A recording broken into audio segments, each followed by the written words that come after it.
តាំងពីចេញចិញ្ចឹមឆ្កែមកជីវិតផ្លាស់ប្ដូរទាំងស្រុងជីវិតបដូរ360ដឺក្រេ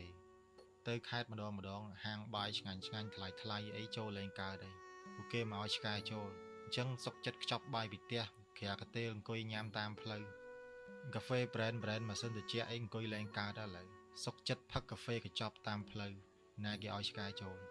បើរឿងដេកវិញគេសួរថាមិនបញ្ចូលចិត្តដេកតង់ម៉េះ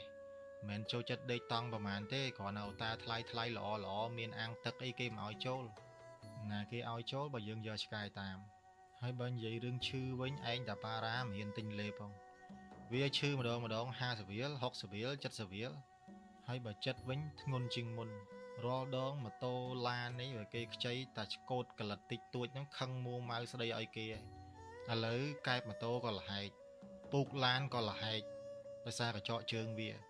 សួរតែហ៊ានថាឲ្យវាអត់ហ៊ានថាឲ្យវាចិត្តធ្ងន់ជាងមុន